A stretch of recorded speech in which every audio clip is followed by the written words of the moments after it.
Hello everyone, welcome to Namrata educates. आज की class बहुत इंपॉर्टेंट होने वाली है। आज हम एमपी हॉस्पिटल असिस्टेंट के लिए सोशल साइंस सामाजिक विज्ञान की मैराथन क्लास करने वाले हैं, जिसमें हम काफ़ी सारे क्वेश्चंस की प्रैक्टिस करेंगे, जिसमें आपका पूरा सिलेबस कवर हो जाएगा। ठीक है, पूरे सिलेबस का आपको एक क्विक रिवीजन मिल जाएगा और आपको पता भी चलेगा कि कितनी आपकी तैयारी है। अब यहाँ पर मैं आप मानकर चलूँगी कि आपने तैयारी एक बार अच्छे से अपना सिलेबस कंप्लीट कर लिया है और उसके बाद आप इन एमसीक्यूज़ को सॉल्व कर रहे हो। ठीक है, तो आपसे काफ़ी सारे एमसीक्यूज़ क्वेश्चंस बनने चाहिए। आज के जो क्वेश्चंस है वो बहुत अच्छे हैं। इसके पहले मैं हिंदी की और इंग्लिश की मैराथन करवा चुकी हूँ। अगर आपने नहीं देखा है तो आई बटन में भी लिंक आ जाएगा और डिस्क्रिप्शन में भी लिंक दिया हुआ है, या फिर चैनल विजिट करोगे तो भी आपको वो लेक्चर्स मिल जाएंगे। सोशल साइंस का सिलेबस अगर देखें तो इतिहास में यूरोप में राष्ट्रवाद है, भारत में राष्ट्रवाद, भूगोल में संसाधन है, वन और वन्यजीव है, जल संसाधन है, कृषि है, खनिज है, विनिर्माण उद्योग है, राजनीति में सत्ता की साझेदारी, संघवाद, जाति धर्म, लोकतंत्र है, और अर्थशास्त्र इकोनॉमिक्स में विकास डेवलपमेंट, भारतीय अर्थव्यवस्था, मुद्रा और साख और वैश्वीकरण। ठीक है, तो आपका ये पूरा सिलेबस इसमें कवर हो जाएगा। आपको एक क्विक रिवीजन यहाँ पर मिल जाएगा। तो बिना देर के स्टार्ट करते हैं। हाँ जी, तो आज का पहला क्वेश्चन है, ये प्रसिद्ध कथन किसका है? जब फ्रांस छींकता है तो बाकी यूरोप को सर्दी जुकाम हो जाता है। किसने ये कहा था? तो ऑप्शन ए इसका सही आंसर होगा, मेटरनिक ने कहा था। मेटरनिक कौन थे? ऑस्ट्रिया के चांसलर थे। नेक्स्ट क्वेश्चन है, कुस्तुनतुनिया की संधि पर हस्ताक्षर कब किए गए थे? कुस्तुनतुनिया की संधि पर हस्ताक्षर 1832 में किए गए थे और यूनान को एक स्वतंत्र राष्ट्र के रूप में मान्यता मिली थी। प्रसिद्ध इतालवी क्रांतिकारी जुसेप्पे मैज़िनी का जन्म 1807 में हुआ था, पर कहाँ पर हुआ था? ठीक है, ये याद रखना कब हुआ था। 1807 में हुआ था, लेकिन कहाँ पर हुआ था? तो जेनोआ में हुआ था। इन्होंने इटली के एकीकरण में भूमिका निभाई थी। जो मैज़िनी थे, इन्होंने इटली के एकीकरण में भूमिका निभाई थी। जेनोआ उस टाइम पे फ्रांसीसी नियंत्रण में था और लिगुरियन गणराज्य का हिस्सा था। जुसेप्पे मैज़िनी ने यंग यूरोप नामक गुप्त भूमिगत संगठन की स्थापना कब की थी? कहाँ पर की थी? तो स्विट्ज़रलैंड के बर्न में स्थापना की गई थी। यहाँ पर याद रखना, जो मैज़िनी थे इन्होंने दो गुप्त संगठनों की स्थापना की थी। एक की थी यंग इटली,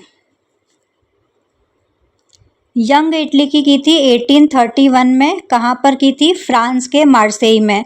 और यंग यूरोप की स्थापना 1833-34 में की गई थी। कहाँ पर? स्विट्ज़रलैंड के बर्न में। डैश का मानना था कि राज्य और समाज की स्थापित पारंपरिक संस्थाओं को सुरक्षित रखा जाना चाहिए। किसका मानना था? जो रूढ़िवादी लोग थे उनका मानना था, कंजर्वेटिव्स का मानना था। ठीक है, अचानक वो मानते थे कि अचानक से कोई क्रांतिकारी बदलाव नहीं आना चाहिए, बल्कि धीरे धीरे विकास के रास्ते पर हमको बढ़ना चाहिए। बुर्बो राजवंश, जिसे फ्रांसीसी क्रांति के दौरान सत्ता से हटा दिया गया था, को किस संधि पर हस्ताक्षर करने के बाद सत्ता में बहाल किया गया था? वियना की संधि पर हस्ताक्षर करने के बाद। हुआ क्या था कि 1815 में वाटरलू का युद्ध हुआ था। ठीक है, इसमें नेपोलियन की हार हो गई थी। 1815 के वाटरलू के युद्ध में नेपोलियन की हार हो गई थी। उसके बाद जो यूरोपीय शक्तियां थी, जैसे कि ब्रिटेन हो गया, रूस हो गया, प्रशा हो गया, ऑस्ट्रिया हो गया, इन्होंने वियना में बैठक करी और 1815 में वियना की संधि हुई थी। और वहां पर उन्होंने डिसाइड किया था कि पारंपरिक जो राजशाही है उसको बरकरार रखा जाएगा। डैश शासनों ने समाचार पत्रों, पुस्तकों, नाटकों और गीतों में कही गई बातों को नियंत्रित करने और स्वतंत्रता और मुक्ति के विचारों को दबाने के लिए सेंसरशिप कानून लागू किए थे। रूढ़िवादियों ने ही किए थे, कंजर्वेटिव्स ने ही ये किए थे।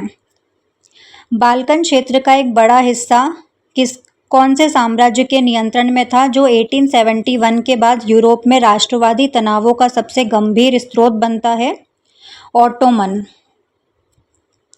फ्रांसीसी क्रांति के समय के कलाकारों ने डैश को एक महिला रूपक के रूप में चित्रित किया था। किसको किया था? स्वतंत्रता को एक महिला रूपक के रूप में चित्रित किया गया था। 19वीं शताब्दी के दौरान एक ऐसी ताकत बनकर कौन उभरा जिसने यूरोप के राजनीतिक और मानसिक जगत में व्यापक बदलाव ला दिए? तो राष्ट्रवाद। ला पैट्री के विचार का अर्थ क्या है? तो ला पैट्री का मतलब होता है फादरलैंड, पितृभूमि। ठीक है, इसके अलावा एक और था ले सितोएन। ले सितोएन, ले सितोएन का मतलब क्या होता है? नागरिक, वहाँ के सिटीजन्स। ले सितोएन मतलब नागरिक, सिटीजन, और ला पैट्री का मतलब होता है फादरलैंड। एस्टेट जनरल का चुनाव सक्रिय नागरिकों के समूह द्वारा किया गया और इसका नाम बदलकर क्या कर दिया गया? तो इसका नाम बदलकर किया गया था नेशनल असेंबली। ठीक है, राष्ट्रीय सभा इसका नाम कर दिया गया था। 1804 की नागरिक संहिता, जिसे आमतौर पर नेपोलियन कोड के रूप में जाना जाता है, के बारे में कौन सा कथन सही है? ठीक है, तो यहाँ पर घुमा फिरा के भी पूछा जा सकता है, तो आप ये भी याद रखना नेपोलियन कोड कब आया था? 1804 में। ठीक है, तो इसका आंसर हम ऑप्शंस देखते हैं। संपत्ति के अधिकार को सुरक्षित किया, कानून के समक्ष समानता की स्थापना की, जन्म पर आधारित सभी विशेष अधिकारों को समाप्त किया। तो आंसर होगा सभी, ऑल ऑफ दी अबव। ठीक है, यहाँ पर ये सारे जो मैंने स्टेटमेंट वगैरह दिए हैं ना, तो ये सब भी याद रखना। निम्नलिखित में से किसके कारण यूरोप में फ्रांसीसी सेनाओं के प्रति स्थानीय लोगों में दुश्मनी या नाराजगी पैदा हुई? फ्रांसीसी सेनाओं में जबरन भर्ती की गई थी और सेंसरशिप प्रतिबंध लगाए गए थे। एक समान कानून तो नहीं होगा। ठीक है, जबरन भर्ती और सेंसरशिप की वजह से उनमें नाराजगी पैदा हुई थी। ऑप्शन डी इसका सही आंसर होगा, ए और बी दोनों। हैब्सबर्ग साम्राज्य में कौन से क्षेत्र शामिल थे? तो हैब्सबर्ग साम्राज्य में लोम्बार्डी और वेनेशिया की इतालवी भाषी प्रांत और आल्प्स क्षेत्र, टिरोल, ऑस्ट्रिया और सुडेटेनलैंड, ये सभी शामिल थे। ऑप्शन सी इसका सही आंसर होगा, ए और बी दोनों। गैलिसिया में कुलीन वर्ग कौन सी भाषा बोलता था? तो गैलिसिया में जो कुलीन वर्ग था वो पोलिश भाषा बोलता था। उदारवादी लोकतंत्र का पहला राजनीतिक प्रयोग कहाँ पर किया गया था? तो फ्रांस में किया गया था। उदारवाद के बारे में कौन सा कथन सही है? उदारवाद के बारे में राज्य द्वारा लगाए गए प्रतिबंधों की समाप्ति, वस्तुओं और पूंजी के आवागमन पर बाजारों की स्वतंत्रता, दोनों ही सही है। एले के बारे में कौन सा कथन सही है? इसे कपड़ा मापने की इकाई के रूप में जाना जाता था। अलग अलग क्षेत्रों में कपड़ा मापने पर एक एले का माप अलग अलग आता था और माप में इस अंतर को आर्थिक विनिमय में एक बाधा के रूप में देखा जाता था। तो ऑप्शन डी सभी इसके बारे में सही है, सभी कथन सही है। यहाँ पर मैंने इस तरह के क्वेश्चन इसलिए लिए हैं ताकि आपको ज़्यादा से ज़्यादा इन्फॉर्मेशन मिले, ज़्यादा से ज़्यादा फैक्ट्स आपको मिल सके। अब कुछ भी यहाँ से एग्जाम में पूछा जाता है तो कुछ भी पूछा जा सकता है। ठीक है, एले क्या था? जर्मनी में एक कपड़ा मापने की पारंपरिक इकाई थी। ठीक है, लंबाई अलग अलग क्षेत्र में अलग अलग इसकी होती थी। जैसे कि फ्रैंकफर्ट में एक एले का माप होता था 54.7 सेंटीमीटर, है ना, और इसके अलावा फ्रीबर्ग में होता था 53.5 सेंटीमीटर। तो अलग अलग जगह अलग अलग इसका माप होता था। यंग इटली नामक गुप्त संगठन की स्थापना कहाँ पर की गई थी? तो मार्सेई में की गई थी। मार्सेई कहाँ पर है? फ्रांस में। कब की गई थी? 1831 में। इसके अलावा किसने की थी इसकी स्थापना? तो मैजिनी ने की थी। निम्नलिखित में से कौन सी परिस्थितियां भारत में प्रथम विश्व युद्ध का परिणाम हुई थी?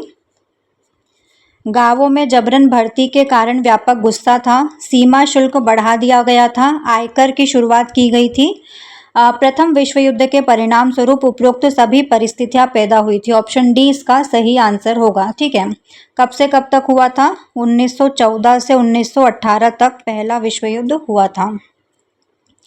1921 की जनगणना के अनुसार लाखों लोग किसकी वजह से मारे गए थे? महामारी और अकाल की वजह से मारे गए थे। महात्मा गांधी किस वर्ष और किस महीने में भारत लौटे थे? तो महात्मा गांधी जनवरी 1915 में भारत आए थे, 9 जनवरी को आए थे। ठीक है, इसीलिए हर साल 9 जनवरी को प्रवासी भारतीय दिवस के रूप में मनाया जाता है। सत्याग्रह के बारे में निम्नलिखित में से कौन सा कथन सत्य है? ठीक है, सत्य कथन बताना है। तो यहाँ पर आपको क्वेश्चन बहुत ध्यान से पढ़ना है कि सत्य पूछा है कि असत्य पूछा है। सत्याग्रह कोई शारीरिक बल नहीं है, ये कमजोरों का हथियार है। एक सत्याग्रही अपने विरोधी को पीड़ा नहीं पहुंचाता है, ऑप्शन डी इसका सही आंसर होगा, ए और सी दोनों। रॉलेट एक्ट के बारे में कौन सा कथन सत्य है? तो सत्य कथन बताना है। इसने सरकार को राजनीतिक गतिविधियों को दबाने की शक्तियां नहीं दी थी। इसने राजनीतिक कैदियों को बिना मुकदमे के 2 साल तक हिरासत में रखने की अनुमति नहीं दी थी। इसने राजनीतिक कैदियों को बिना मुकदमे के 2 साल तक हिरासत में रखने की अनुमति दी थी। गांधी जी ने 1920 में रॉलेट एक्ट के खिलाफ देशव्यापी सत्याग्रह शुरू करने का फैसला किया था। चारों में से कौन सा स्टेटमेंट सही है? ऑप्शन सी सही होगा। इसने राजनीतिक कैदियों को बिना मुकदमे के ही 2 साल तक हिरासत में रखने की अनुमति दी थी। ठीक है, 1919 में क्या हुआ था? इंपीरियल लेजिस्लेटिव काउंसिल द्वारा रॉलेट एक्ट को पारित किया गया था और इसके विरोध में महात्मा गांधी जी द्वारा 6 अप्रैल 1919 को रॉलेट सत्याग्रह की शुरुआत की गई थी। कुख्यात जलियांवाला बाग हत्याकांड तब हुआ था जब वहां वार्षिक किसका मेला लगा हुआ था? बैसाखी का मेला लगा हुआ था। 13 अप्रैल 1919 13 अप्रैल 1919 को अमृतसर के जलियांवाला बाग में रॉलेट एक्ट के नेताओं की गिरफ्तारी के विरोध में वहाँ पर एक सभा चल रही थी। ठीक है, वहाँ पर काफ़ी सारे लोग तो बैसाखी के लिए इकट्ठा हुए थे और वहाँ पर जनरल डायर ने निहत्थे लोगों पर गोलियां चलवा दी थीं। खिलाफत मुद्दे को उठाने के महात्मा गांधी के फैसले के पीछे मुख्य कारणों में से एक कौन सा था? हिंदू और मुस्लिमों के बीच अधिक एकता लाना, हिंदू और ईसाइयों के बीच एकता लाना, ईसाई मुस्लिमों के बीच एकता लाना, कोई नहीं। तो वो हिंदू और मुस्लिमों के बीच एकता लाना चाहते थे। प्रसिद्ध पुस्तक हिंद स्वराज के लेखक कौन है? कब लिखी गई? 1909 में महात्मा गांधी के द्वारा ये पुस्तक लिखी गई थी। दक्षिण अफ्रीका की समुद्री यात्रा पर थे तब ये लिखी गई थी।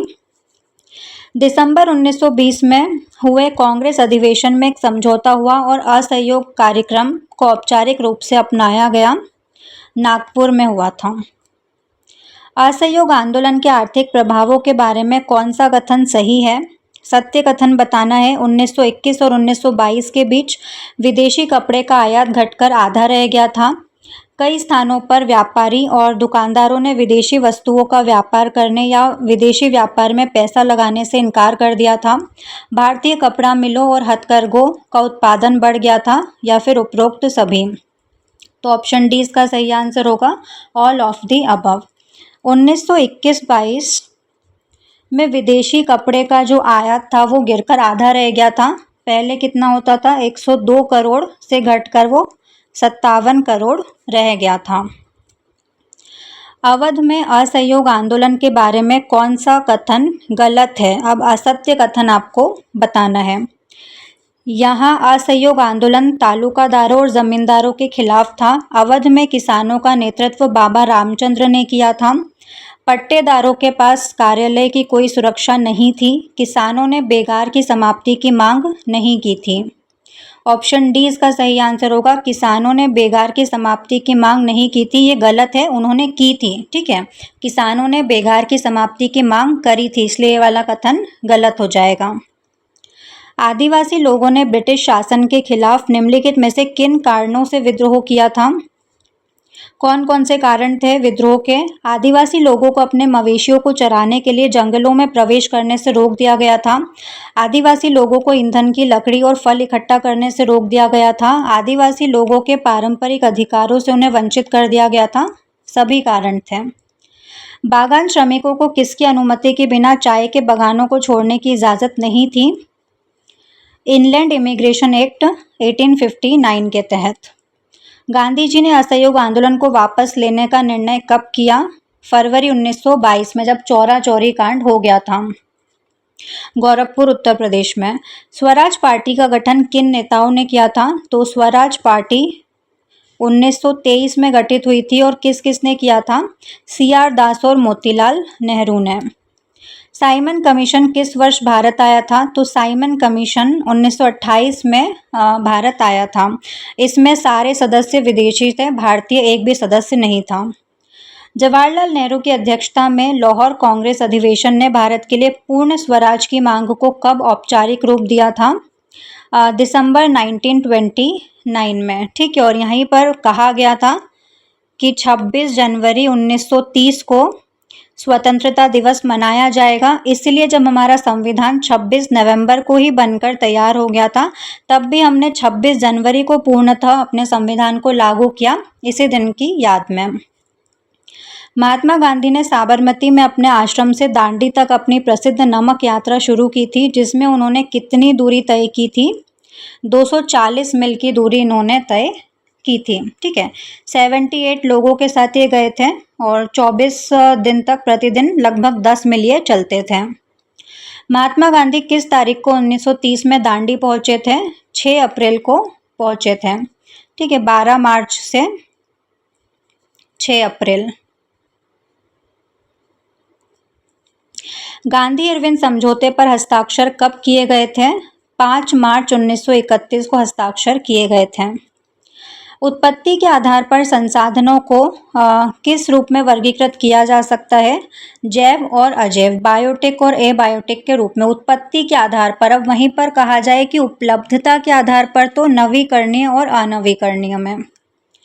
विकास के स्तर के आधार पर संसाधनों को किसके रूप में वर्गीकृत किया जा सकता है? तो विकास के स्तर के आधार पर संभावी, विकसित स्टॉक और संचित कोष, सभी रूपों में इसको वर्गीकृत किया जा सकता है।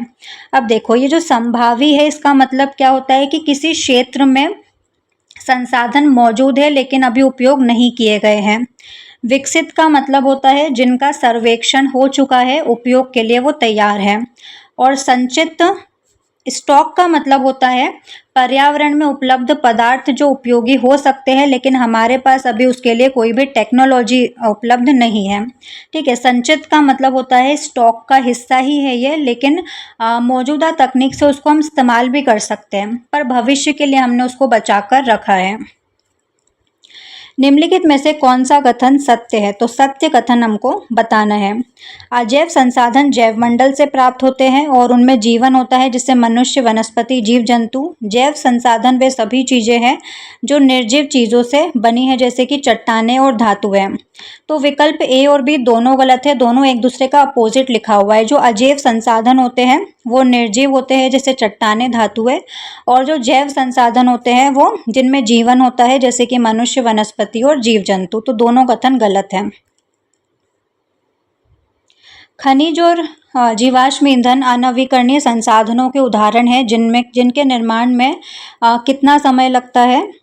तो लाखों वर्ष लग जाते हैं। सभी खनिज, जल संसाधन, वन, वन्यजीव, राजनीतिक सीमाओं के भीतर की भूमि और तट से कितने तक का समुद्री क्षेत्र प्रादेशिक जल कहलाता है, और इसमें पाए जाने वाले जो संसाधन है वो देश की संपत्ति होते हैं। 12 नॉटिकल मील तक, मतलब कितना हो गया? 22.2 किलोमीटर के लगभग। विशेष आर्थिक क्षेत्र, एक्सक्लूसिव इकोनॉमिक जोन के परे समुद्री संसाधन खुले महासागर के अंतर्गत आते हैं और कोई भी अकेला देश अंतर्राष्ट्रीय संसाधनों की सहमति के बिना इनका उपयोग नहीं कर सकता है। 200 नॉटिकल मील। वे संसाधन हैं जिनका सर्वेक्षण किया जा चुका है और उपयोग के लिए उनकी गुणवत्ता और मात्रा निर्धारित की जा चुकी है। तो अभी मैंने बताया विकसित संसाधन। डैश का ही हिस्सा है जिन्हें मौजूदा तकनीकी ज्ञान की मदद से उपयोग में लाया जा सकता है, लेकिन इनका उपयोग अभी शुरू नहीं किया गया है।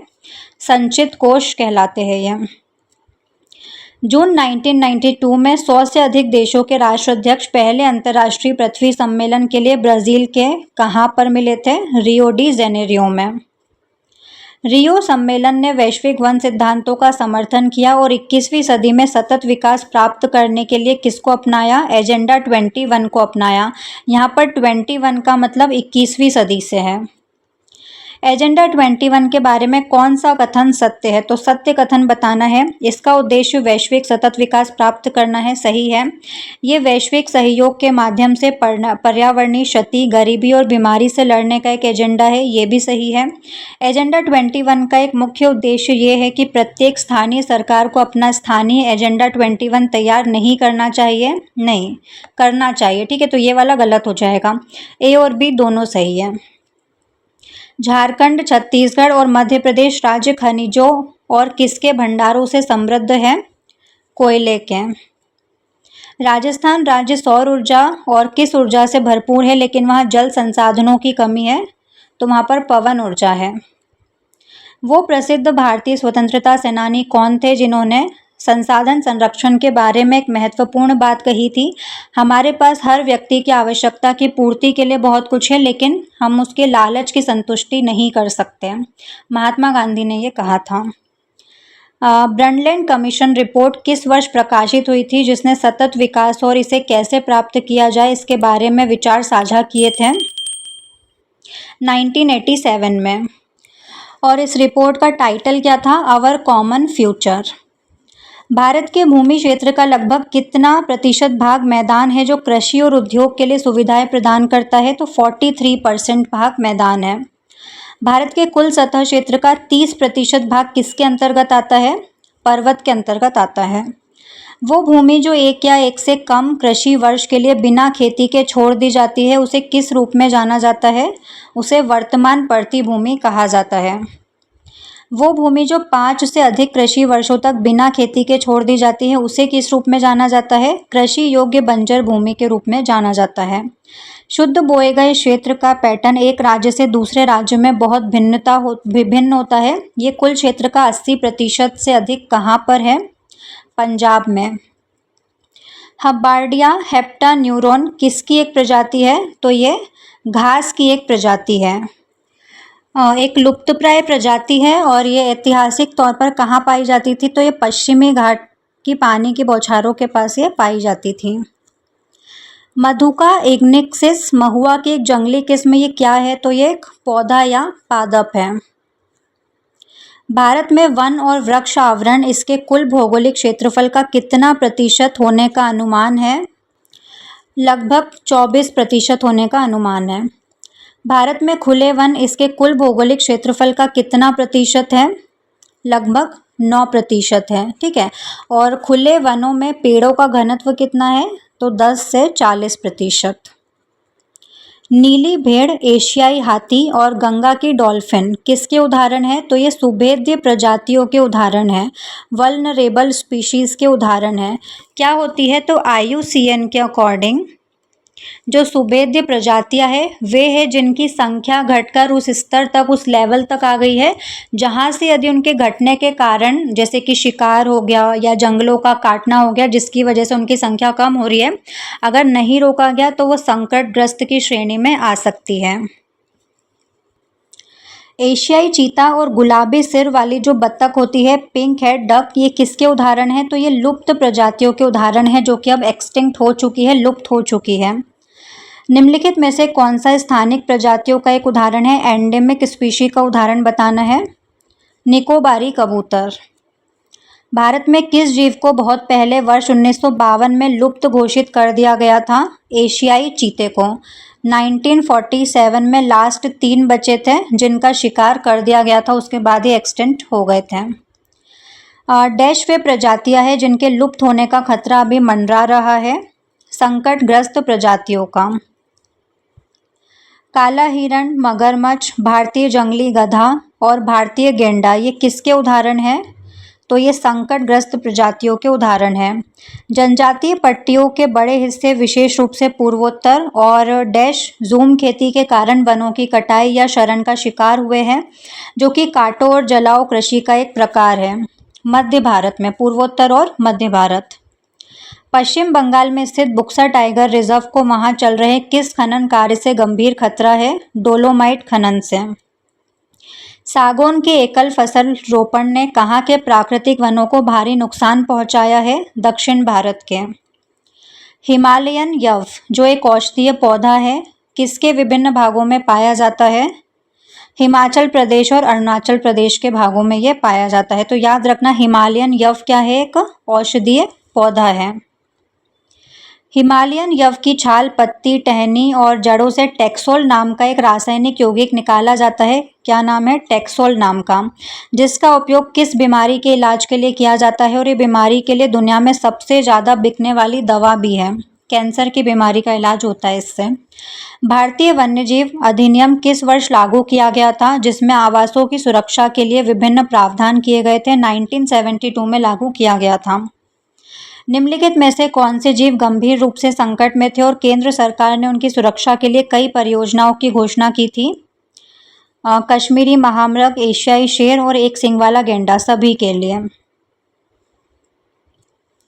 मानस टाइगर रिजर्व कहाँ पर स्थित है? तो ये असम में है। इसके अलावा क्या है यहाँ पर? मानस के अलावा काजीरंगा भी है। निम्नलिखित में से कौन सा वन्यजीव क्षेत्र राजस्थान राज्य में है? राजस्थान में है सरिस्का वन्यजीव अभयारण्य। किस राज्य में स्थानीय वनों के तहत सबसे बड़ा क्षेत्र है जो उसके कुल वन क्षेत्र का 75% है? मध्य प्रदेश में। अलवण जल मीठा पानी मुख्य रूप से सतही अपवाह और भूजल से प्राप्त होता है जो किसके माध्यम से लगातार नवीनीकृत और पुनर्भरण होता रहता है? जल चक्र के माध्यम से। दुनिया के पानी की कुल मात्रा का अनुमानित 96.5% भाग किसके रूप में मौजूद है और केवल 2.5% भाग किस रूप में है? तो 96.5% महासागर और 2.5% मीठा पानी। ऑप्शन बी इसका सही आंसर होगा। मीठे पानी का लगभग 70% भाग डैश ग्रीनलैंड और दुनिया के पर्वतीय क्षेत्रों में बर्फ की चादर और ग्लेशियर के रूप में पाया जाता है अंटार्कटिका में। मीठे पानी का डैश से थोड़ा कम भाग दुनिया के जलभृतों में भूजल के रूप में संचित है 30%। प्रति व्यक्ति प्रतिवर्ष जल की उपलब्धता के मामले में भारत का विश्व में कौन सा स्थान है? 133वां। एक स्वीडिश विशेषज्ञ के अनुसार जल संकट तब होता है जब प्रति व्यक्ति प्रति वर्ष पानी की उपलब्धता कितने घन मीटर के बीच होती है? 1000 से 1600।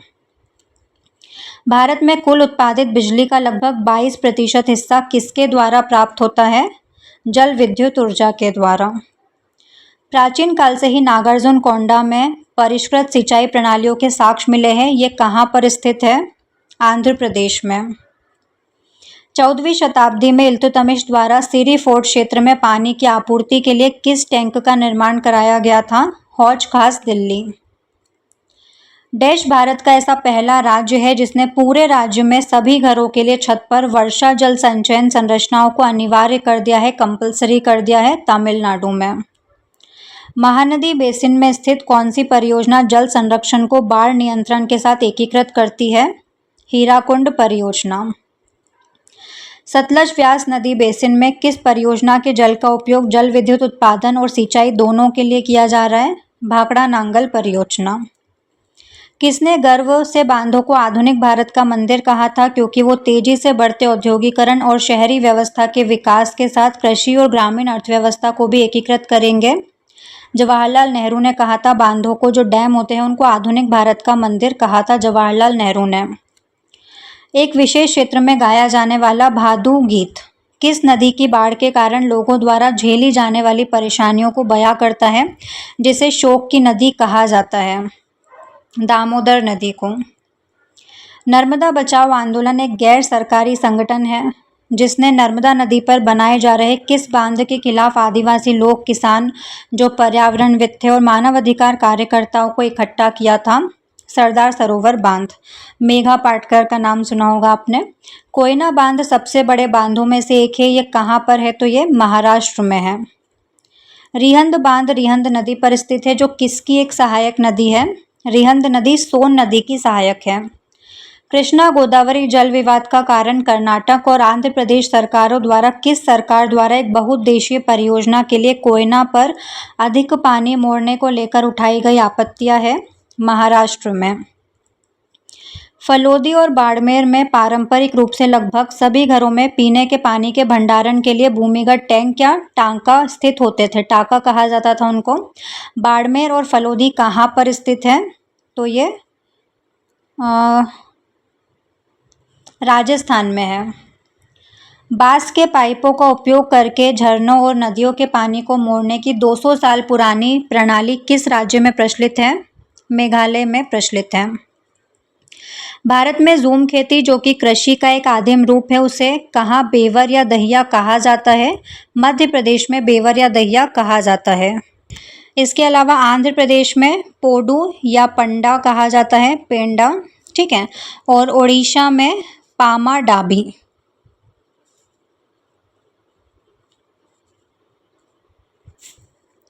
रबी की फसलें सर्दियों में अक्टूबर से दिसंबर तक बोई जाती है और गर्मियों में अप्रैल से कब तक काटी जाती है? जून तक काटी जाती है। हरित क्रांति पंजाब, हरियाणा और राजस्थान के कुछ हिस्सों में विशेष रूप से सफल रही थी, पश्चिमी उत्तर प्रदेश में। खरीफ की फसलें देश के विभिन्न भागों में मानसून के आगमन के साथ उगाई जाती है और इनकी कटाई कब की जाती है? सितंबर अक्टूबर में। असम, डैश और ओडिशा के जैसे राज्यों में एक वर्ष में धान की 3 फसलें उगाई जाती है, ओस, अमन और बोरो। कहाँ पर? असम में, पश्चिम बंगाल में और ओडिशा में। ओस कब होती है? शरद ऋतु में। अमन कब होती है? शीत ऋतु में। और बोरो कब होती है? ग्रीष्म या वसंत ऋतु में। भारत दुनिया में चावल का दूसरा सबसे बड़ा उत्पादक देश है। पहले स्थान पर कौन सा देश है? चाइना। चावल एक खरीफ की फसल है जिसे उच्च तापमान और अधिक आर्द्रता के साथ कितने से अधिक वार्षिक वर्षा की आवश्यकता होती है? 100 सेंटीमीटर वार्षिक वर्षा की। गेहूं की फसल के लिए बढ़ते मौसम के दौरान समान रूप से वितरित कितनी वार्षिक वर्षा की आवश्यकता होती है? 50 से 75 सेंटीमीटर की आवश्यकता होती है। क्षेत्रफल और उत्पादन की दृष्टि से भारत की तीसरी सबसे महत्वपूर्ण खाद्यान्न फसल कौन सी है? ज्वार है। ठीक है, पहली कौन सी है? चावल है, दूसरी गेहूं है और फिर तीसरी है ज्वार। दुनिया में दालों का सबसे बड़ा उत्पादक होने के साथ साथ सबसे बड़ा उपभोक्ता कौन सा देश है? भारत है। बाजरा रेतीली मिट्टी और उथली कौन सी मिट्टी पर अच्छी तरह से उगता है? काली मिट्टी पर। बाजरा में पहले स्थान पर कौन है? राजस्थान है।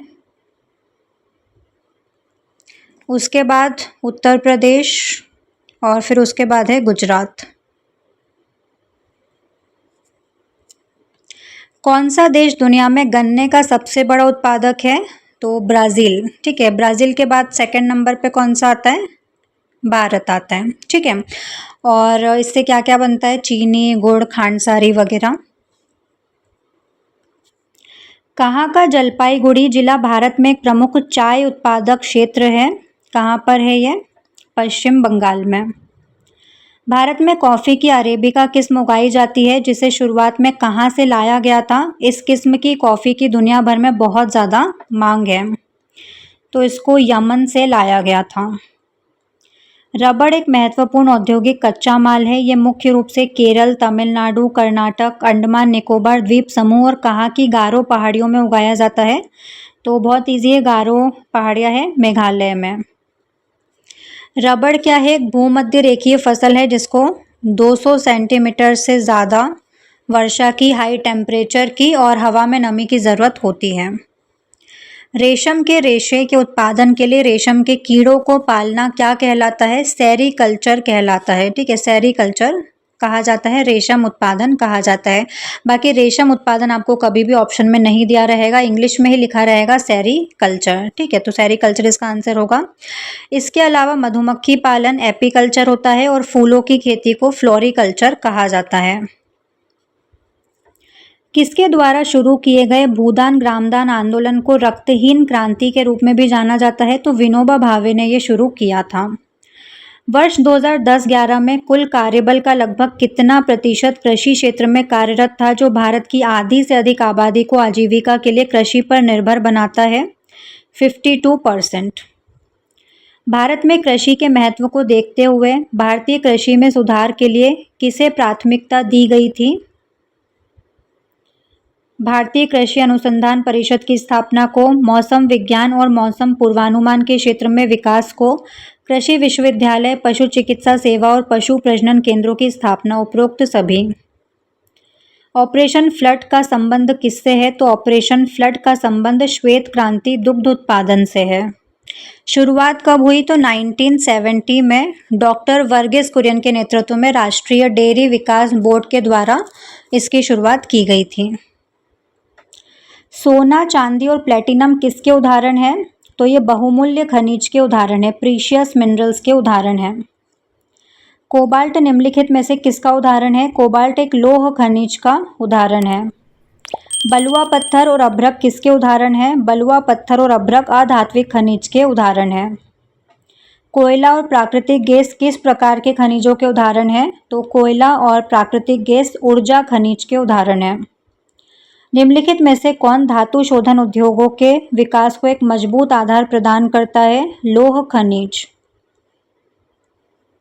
जोवाई और चेरापूंजी में कोयले का खनन परिवार के सदस्यों द्वारा एक लंबी संकीर्ण सुरंग के रूप में किया जाता है, जिसे किस प्रकार के खनन के रूप में जाना जाता है? इसको रेट होल खनन कहा जाता है। प्रायद्वीप के पश्चिमी और पूर्वी किनारों पर स्थित अवसादी चट्टानों, गुजरात और किस अन्य राज्य में अधिकांश पेट्रोलियम के भंडार पाए जाते हैं? असम में। मैग्नेटाइट सर्वोत्तम प्रकार का लौह अयस्क है, जिसमें लोहे का अंश कितने प्रतिशत तक होता है? 70% तक इसमें लोहा पाया जाता है। दुर्ग, बस्तर, चंद्रपुर, पेटी किन राज्यों में स्थित है? तो ये है छत्तीसगढ़ और महाराष्ट्र में। छत्तीसगढ़ में ही बेलाडीला पहाड़ियाँ है, जहाँ से हेमेटाइट लोहा निकाला जाता है। कर्नाटक की बल्लारी, चित्रदुर्ग, चिकमंगलुरु, तुमकुरु, पेटी में किसके बड़े भंडार है? लौह अयस्क के भंडार यहाँ पर मिलते हैं। ठीक है, यहीं पर कुद्रेमुख है, कुद्रेमुख है। ठीक है, यहाँ का जो अयस्क है उसको निकाला जाता है और पाइपलाइनों के जरिए घोल के रूप में जो मंगलुरु बंदरगाह है वहाँ तक भेजा जाता है। भारत में मैग्नीज अयस्क का सबसे बड़ा उत्पादक राज्य कौन सा है? मध्य प्रदेश। निम्नलिखित में से किस स्थान पर अभ्रक के भंडार नहीं पाए जाते हैं? कटनी में। ओडिशा का कोरापुट जिला किसके समृद्ध भंडारों के लिए जाना जाता है? बॉक्साइट के। आघातवर्धित तन्य और बिजली का अच्छा सुचालक होने के कारण मुख्य रूप से बिजली के तारों, इलेक्ट्रॉनिक्स और रासायनिक उद्योगों में किसका उपयोग किया जाता है? कॉपर का। भारत में किसके भंडार मुख्य रूप से अमरकंटक पठार, मेकल पहाड़ी और बिलासपुर कटनी के पठारी क्षेत्रों में पाए जाते हैं? बॉक्साइट के। छोटा नागपुर पठार के उत्तरी किनारे पर किसके भंडार पाए जाते हैं? अभ्रक के। लिग्नाइट, जो भूरा कोयला कहा जाता है, प्रमुख भंडार तमिलनाडु के किस स्थान पर पाए जाते हैं, जिनका उपयोग बिजली पैदा करने के लिए किया जाता है? नेवेली। महानदी, सोन, वर्धा और किस अन्य नदी घाटी में कोयले के बड़े भंडार पाए जाते हैं? गोदावरी में। भारत के कुल पेट्रोलियम उत्पादन का अधिकांश हिस्सा कहाँ से प्राप्त होता है? मुंबई हाई, बॉम्बे हाई से प्राप्त होता है। मुंबई हाई का योगदान कितना है? 63%। उसके बाद फिर गुजरात का है, कितना है? 18% है। और फिर असम का है, असम का कितना है? 13%। निम्नलिखित में से कौन सा राज्य भारत का सबसे पुराना तेल उत्पादक राज्य है? असम। कुछ पूर्वी एशियाई अर्थव्यवस्थाओं के सकल घरेलू उत्पाद में विनिर्माण का योगदान कितना है? 25 से 35%। उद्योगों की स्थापना या स्थान मुख्य रूप से किसकी उपलब्धता से प्रभावित होते हैं? बाजार, श्रम, कच्चा माल, सभी से ये प्रभावित होते हैं। उपयोग किए जाने वाले कच्चे माल के आधार पर उद्योगों को किस प्रकार वर्गीकृत किया जाता है? कृषि आधारित और खनिज आधारित उद्योग। निम्नलिखित में से कौन सा निजी क्षेत्र के उद्योग का एक उदाहरण है? टिस्को। वे उद्योग कौन से हैं जिनका स्वामित्व और संचालन कच्चे माल के उत्पादकों या आपूर्तिकर्ताओं, श्रमिकों या दोनों के ही हाथों में होता है? सहकारी क्षेत्र के उद्योग। हमारे देश का एकमात्र ऐसा उद्योग कौन सा है जो आत्मनिर्भर है और मूल्य श्रृंखला में पूर्ण है, यानी कि कच्चे माल से लेकर उच्चतम मूल्य वाले अंतिम उत्पादों तक खुद काम करता है? कपड़ा उद्योग। रोजगार सृजन के मामले में भारत का दूसरा सबसे बड़ा क्षेत्र उद्योग कौन सा है जो लाखों लोगों को रोजगार प्रदान करता है? कपड़ा उद्योग। भारत के सकल घरेलू उत्पाद में कपड़ा उद्योग का योगदान लगभग कितना है? 4%। भारत में पहली सफल आधुनिक सूती कपड़ा मिल की स्थापना 1854 में कहाँ पर की गई थी? बॉम्बे में। शुरुआती वर्षों में सूती वस्त्र उद्योग मुख्य रूप से किन राज्यों के कपास उत्पादक क्षेत्रों में केंद्रित था?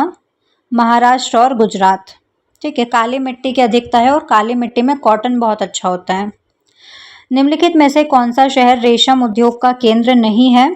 औरंगाबाद नहीं है, मैसूर है, वाराणसी है और बांकुड़ा है। निम्नलिखित में से कौन सा शहर ऊनी वस्त्रों का एक प्रमुख केंद्र है? बीकानेर। निम्नलिखित में से कौन सा शहर सूती वस्त्र उद्योग का एक केंद्र है? सूती वस्त्र उद्योग का है जलगांव। कहाँ पर है जलगांव? महाराष्ट्र में है। महाराष्ट्र के खानदेश वाले क्षेत्र में है। कोलार कहाँ पर है? कर्नाटक में है, सोने की खदान है। और जयपुर राजस्थान में है, रत्न और हस्तशिल्प के लिए प्रसिद्ध है। और लुधियाना पंजाब में है। ठीक है। भारत में ऊनी होजरी और बुनाई का केंद्र है। स्पिंडल्स टर्को सूत कताई की जो मशीन है, इसकी स्थापित क्षमता के मामले में भारत का दुनिया में दूसरा स्थान है। पहले स्थान पर है चाइना। सूती धागे के वैश्विक व्यापार में भारत की साझेदारी बहुत बड़ी है, हिस्सेदारी बहुत बड़ी है। भारत कुल वैश्विक व्यापार का लगभग कितना प्रतिशत हिस्सा कवर करता है? तो 25% हिस्सा ये कवर करता है। ठीक है। अब देखो, इसमें तो 25% कर रहा है, लेकिन अगर सिले हुए कपड़ों की बात करें तो कितना है इसका? 4% है। वैसे 25% है और सिले हुए कपड़ों में 4% हिस्सेदारी है। तो इसका मतलब है कि हमको अपनी जो बुनाई सिलाई की जो तकनीक है ना, उसको बहुत ज़्यादा बेहतर बनाने की ज़रूरत है। भारत की पहली जूट मिल 1859 में रिश्रा में स्थापित की गई, जो किस शहर के निकट स्थित है? जो कि है कोलकाता के निकट है। भारत कच्चे जूट और जूट से बने सामानों का सबसे बड़ा उत्पादक देश है, लेकिन निर्यात के मामले में यह किस देश के बाद दूसरे स्थान पर आता है? बांग्लादेश के बाद। उत्पादकता बढ़ाने, गुणवत्ता में सुधार करने, जूट किसानों को अच्छा मूल्य सुनिश्चित करने और प्रति हेक्टेयर उपज बढ़ाने के उद्देश्य से राष्ट्रीय जूट नीति किस वर्ष बनाई गई थी? 2005 में। भारत की लगभग 60% चीनी मिलें मुख्य रूप से किन दो राज्यों में स्थित है? उत्तर प्रदेश और बिहार में। विश्व के कच्चे इस्पात उत्पादकों में भारत किस स्थान पर आता है? तो भारत का है चौथा स्थान भी है, और इसमें ना तीसरा भी सही होगा अभी के अकॉर्डिंग अगर हम देखें तो। या फिर इसको चेक करना। ठीक है। विश्व का कच्चे इस्पात उत्पादक में अभी अगर हम करंट में देखें तो सेकंड आएगा शायद इसका आंसर। हाँ, चौथा भी नहीं है, तीसरा भी नहीं है, सेकंड है। ठीक है, इसको एक बार और चेक करना। बेल्जियम की कुल जनसंख्या में से 59% लोग फ्लेमिश क्षेत्र में रहते हैं, और वे कौन सी भाषा बोलते हैं? वो बोलते हैं डच। कौन सी बोलते हैं? डच। जो डच बोलने वाले हैं वो 59% है। ठीक है, वो फ्लेमिश क्षेत्र में रहते हैं। इसके अलावा जो फ्रेंच बोलने वाले हैं वो 40% है और वलोनिया क्षेत्र में रहते हैं। बाकी पूर्वी हिस्से में 1% जर्मन बोलने वाले लोग रहते हैं। इसी के उलट अगर हम देखें तो बेल्जियम की जो राजधानी है ब्रुसेल्स, वहाँ पे 80% फ्रेंच बोलने वाले हैं और 20% डच बोलने वाले हैं। बेल्जियम में 1950 और 1960 के दशक के दौरान डच भाषी और किस भाषा को बोलने वाले समुदायों के बीच तनाव बढ़ने लगा था? फ्रेंच बोलने वालों के बीच। द्वीपीय देश श्रीलंका में वहाँ के मूल तमिल की मुख्य आबादी मुख्य रूप से देश के किन हिस्सों में केंद्रित है? उत्तर और पूर्व में।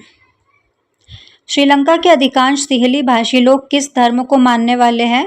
बौद्ध धर्म को मानने वाले हैं, बुद्धिस्ट हैं। श्रीलंका एक स्वतंत्र देश के रूप में किस वर्ष अस्तित्व में आया? 1948 में।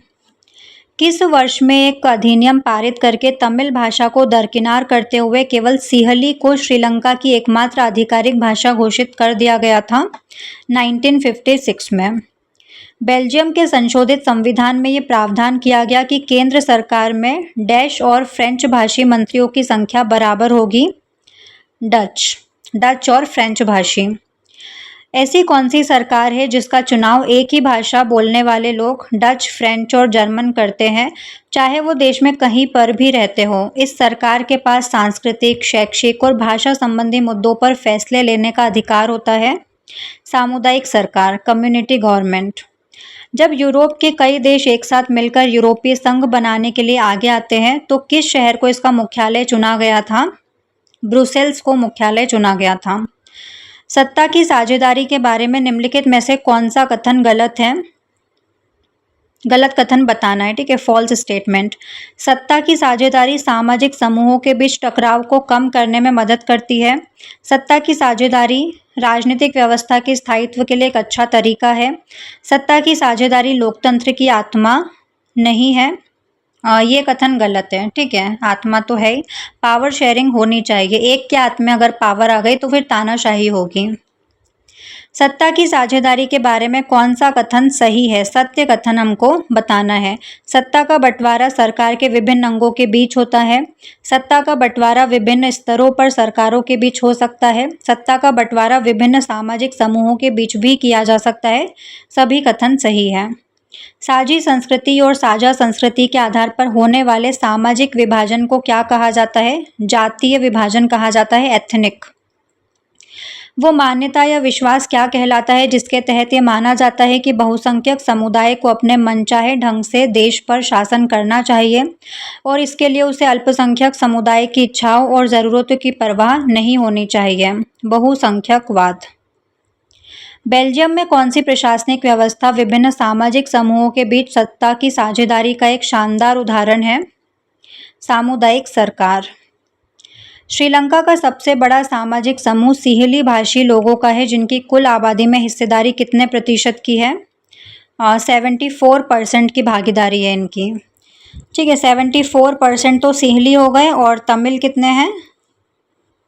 18%। बेल्जियम की राजधानी ब्रुसेल्स में 80% लोग कौन सी भाषा बोलते हैं और जबकि 20% लोग किस भाषा को बोलने वाले हैं? तो अभी मैंने आपको बताया कि राजधानी ब्रुसेल्स की बात की जाए तो एकदम से स्थिति पलट जाती है। वहाँ पर जो 80% लोग हैं वो फ्रेंच बोलते हैं, तो फ्रेंच पहले आएगा, और 20% लोग जो है वो डच बोलने वाले हैं, तो ऑप्शन ए इसका सही आंसर होगा। बेल्जियम की कुल जनसंख्या में से कितने प्रतिशत लोग वलोनिया क्षेत्र में रहते हैं और फ्रेंच भाषा बोलते हैं? 40% लोग वलोनिया क्षेत्र में रहते हैं और फ्रेंच बोलते हैं।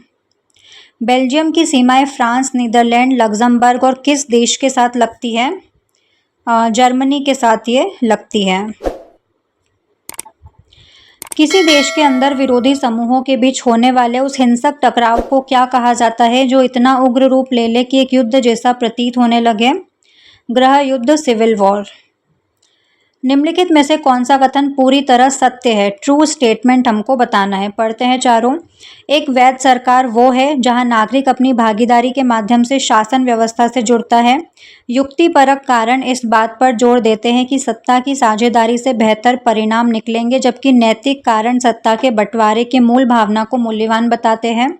एक लोकतांत्रिक शासन व्यवस्था में उन लोगों के साथ सत्ता साझा करना शामिल है जो इसके फैसलों से प्रभावित होते हैं और जिन्हें इसके परिणामों के साथ जीना होता है। सारे ही कथन सही है। निम्नलिखित में से कौन सा देश एकात्मक शासन व्यवस्था का उदाहरण है? तो एकात्मक शासन व्यवस्था का है श्रीलंका। संघवाद और संघीय शासन व्यवस्था के बारे में कौन सा कथन सत्य है? तो सत्य कथन हमको बताना है। संघवाद शासन की वो व्यवस्था है जिसमें सत्ता का विभाजन एक केंद्रीय प्राधिकरण और देश की विभिन्न घटक इकाइयों के बीच होता है। सही है। संघीय व्यवस्था में आमतौर पर पूरे देश के लिए सरकार का एक से अधिक स्तर होता है। सही है। संघवाद में प्रांतों या राज्यों के स्तर पर भी सरकार होती है जो अपने राज्य के दैनिक प्रशासन की देखरेख करती है। ये भी सही है। सारे कथन सही है। इस तरह के प्रश्नों में आपको सारे स्टेटमेंट बहुत अच्छे से, बहुत ध्यान से पढ़ना है। दुनिया के कुल 193 देशों में से कितने देशों में संघीय राजनीतिक व्यवस्था, फेडरल पॉलिटिकल सिस्टम लागू है? 25 देशों में। किस देश ने अपनी शासन व्यवस्था को एकात्मक से बदलकर संघीय व्यवस्था में परिवर्तित किया? बेल्जियम ने। कब किया? 1993 में, ठीक है। 1993 में बेल्जियम ने अपने संविधान में बदलाव लाया, चेंज किया और क्षेत्रीय सरकारों को भी पावर दी, ठीक है, और एकात्मक से वो संघीय व्यवस्था में परिवर्तित हो गया। निम्नलिखित में से किस देश में संघीय शासन व्यवस्था नहीं है? भारत में, अमेरिका में, रूस में। उपरोक्त में से कोई नहीं, इनमें सब में है। निम्नलिखित में से किस देश में संघीय राजनीतिक व्यवस्था नहीं है? संघीय राजनीतिक व्यवस्था की बात हो रही है। चीन में, न्यूजीलैंड में, जापान में। तो उपरोक्त सभी में नहीं है संघीय राजनीतिक व्यवस्था। एकात्मक शासन व्यवस्था के बारे में कौन सा कथन सत्य है? सत्य कथन हमको बताना है। एकात्मक व्यवस्था में या तो शासन का एक ही स्तर होता है या बाकी इकाइयाँ केंद्र सरकार के अधीन होकर काम करती है। केंद्रीय सरकार प्रांतीय या स्थानीय सरकारों को आदेश दे सकती है। राज्य सरकार के पास अपनी शक्तियाँ होती है जिनके लिए वो केंद्र सरकार को जवाबदेह नहीं होती। नहीं, एकात्मक शासन व्यवस्था में जवाबदेह होती है, तो ये कथन तो गलत हो जाएगा। बाकी ए और बी सही है। जनगणना के अनुसार भारत में कितनी मुख्य भाषाएं पाई जाती है? 121। संघीय शासन व्यवस्था के दोहरे उद्देश्य होते हैं देश की एकता की सुरक्षा करना, उसे बढ़ावा देना, इसके साथ ही क्षेत्रीय विविधताओं का सम्मान करना, उन्हें समायोजित करना। अच्छा, ये ट्रू फॉल्स के रूप में आ गया, ठीक है। इस तरह के जो क्वेश्चन है ना वो स्टेटमेंट के रूप में पूछे जाएंगे, तो आप इसको एक स्टेटमेंट की तरह देखो, ठीक है। जो संघीय शासन व्यवस्था के दोहरे उद्देश्य होते हैं देश की एकता की सुरक्षा करना, उसे बढ़ावा देना, इसके साथ ही क्षेत्रीय विविधताओं का सम्मान करना। 4 स्टेटमेंट आएंगे और पूछा जाएगा कौन कौन से सही है और कौन से गलत है। आप इस एक का बता दो, ठीक है। तो सही है ये स्टेटमेंट।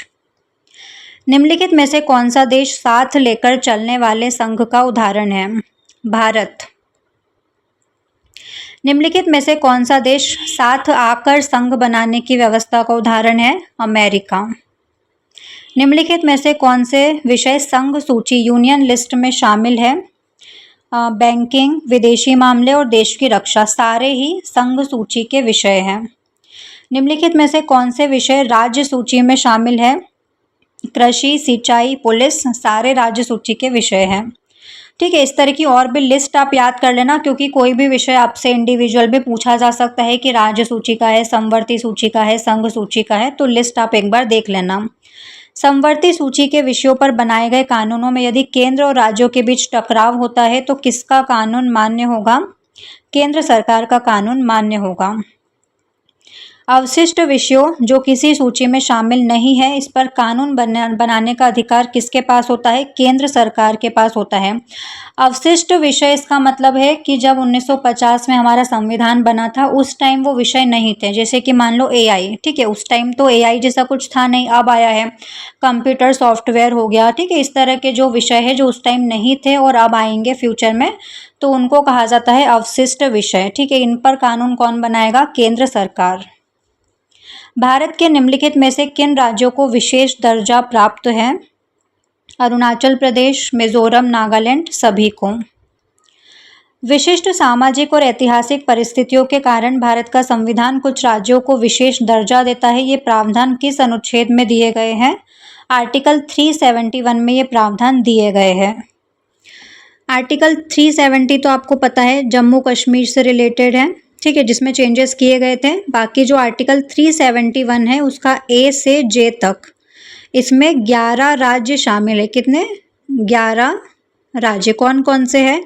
महाराष्ट्र है, गुजरात है, नागालैंड है, असम है, मणिपुर है, आंध्र प्रदेश है, सिक्किम है, मिजोरम है, इधर से अपना अरुणाचल प्रदेश है, गोवा है और कर्नाटक है, ठीक है। इनको विशेष संवैधानिक सुरक्षा प्रदान की गई है। भारत में कुछ राज्यों का गठन भाषा के आधार पर नहीं बल्कि संस्कृति, जातीयता या भूगोल के आधार पर विविधताओं को सम्मान देने के लिए किया गया था। ऐसे राज्यों के उदाहरण कौन कौन से हैं? झारखंड है, उत्तराखंड है और नागालैंड है, उपरोक्त सभी। हिंदी के अलावा भारतीय संविधान द्वारा अन्य कितनी भाषाओं को अनुसूचित भाषाओं के रूप में मान्यता दी गई है? 21 भाषाओं को। यहाँ पर हिंदी के अलावा टोटल कितनी भाषाएं हैं? 22 भाषाएं हैं हमारे संविधान में। यहाँ पर पूछा था हिंदी के अलावा, तो एक माइनस कर दो हिंदी, तो कितनी बची? 21। तो इस तरह के क्वेश्चंस को भी बहुत ध्यान से पढ़ना। भारत में भाषाओं की संख्या इस बात पर निर्भर करती है कि आप उन्हें कैसे गिनते हैं। 2011 की जनगणना के अनुसार लोगों ने अपनी मातृभाषा के रूप में कितनी अलग अलग भाषाओं का उल्लेख किया था? 1300 भाषाओं का उल्लेख किया गया था, ठीक है। और इनसे कितनी? 121 मुख्य भाषाएं बनाई गई थी, जैसा कि अभी हमने आगे वाले क्वेश्चन में बताया था। नारीवादी आंदोलनों के संबंध में कौन सा कथन सत्य है? तो सत्य कथन हमको बताना है, ट्रू स्टेटमेंट बताना है। चरमपंथी महिला आंदोलनों का उद्देश्य व्यक्तिगत और पारिवारिक जीवन में भी समानता लाना था, सही है। इन आंदोलनों में महिलाओं की राजनीतिक और कानूनी स्थिति को मजबूत करना, उनकी शिक्षा, करियर के अवसरों को बेहतर बनाने की मांग की गई थी, ये भी सही है। और दुनिया के विभिन्न देशों में महिलाओं को मतदान का अधिकार देने के लिए भी आंदोलन हुए थे। उपरोक्त सभी सारे स्टेटमेंट सही हैं। स्कैंडिनेवियाई देश जैसे कि स्वीडन हो गया, नॉर्वे, और किस देश में सार्वजनिक जीवन में महिलाओं की भागीदारी बहुत ऊंची है? फिनलैंड। ठीक है, स्वीडन, नॉर्वे और फिनलैंड काफ़ी अच्छे देश है ये। पितृसत्तात्मक समाज का अर्थ क्या होता है? तो पितृसत्तात्मक समाज मतलब जहाँ पर पुरुषों का शासन हो, पुरुष प्रधान समाज, जहाँ पर पुरुषों का वर्चस्व हो, सोसाइटी डोमिनेटेड बाय मेन। इसके अलावा जो मैट्रियार्कल सोसाइटी किसको कहेंगे? महिला प्रधान समाज को। ठीक है, और बाकी जो ना तो पैट्रियार्कल हो ना मैट्रियार्कल हो, ठीक है, इक्वेलिटी हो, एक ऐसा समाज जहाँ पुरुषों और महिलाओं के बीच पूर्ण समानता हो, ऐसे समाज की हमको ज़रूरत है। भारतीय पाठ्य पुस्तकों के आधिकारिक आंकड़ों के अनुसार भारत में महिलाओं की साक्षरता दर कितनी है? 54%, जो कि बहुत कम है। भारतीय पाठ्य पुस्तकों के आधिकारिक आंकड़ों के अनुसार भारत में पुरुषों की साक्षरता दर कितनी है? 76%। डिफरेंस देख रहे हो? पुरुषों की 76 और महिलाओं की 54%। औसतन एक भारतीय महिला हर दिन एक आम पुरुष की तुलना में कितने घंटे अधिक काम करती है? तो 1 घंटा वो अधिक काम करती है। किस वर्ष का समान पारिश्रमिक अधिनियम ये प्रावधान करता है कि समान काम के लिए समान मजदूरी दी जानी चाहिए? 1976 का। 2011 की जनगणना के अनुसार देश में राष्ट्रीय स्तर पर बाल लिंगानुपात कितना था? 914। निम्नलिखित में से किस राज्य का बाल लिंगानुपात 800 से भी कम है? ठीक है, केरल, महाराष्ट्र, कर्नाटक, नहीं, किसी का भी नहीं। लोकसभा में निर्वाचित महिला सदस्यों का प्रतिशत पहली बार किस वर्ष कुल संख्या के 10% को पार कर गया था? 2009 में। विश्व के विभिन्न देशों के राष्ट्रीय सांसदों में महिलाओं के प्रतिनिधित्व का वैश्विक औसत लगभग कितना है? 19% के अराउंड। विश्व के किस क्षेत्र के राष्ट्रीय संसदों में महिलाओं का प्रतिनिधित्व सबसे ज़्यादा है? तो ये है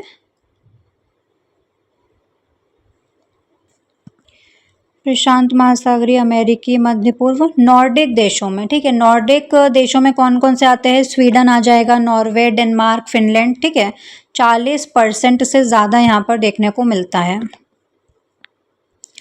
सामाजिक विविधताओं के संबंध में निम्नलिखित में से कौन सा कथन सत्य है? सत्य कथन बताना है। हर सामाजिक भिन्नता सामाजिक विभाजन का रूप नहीं लेती।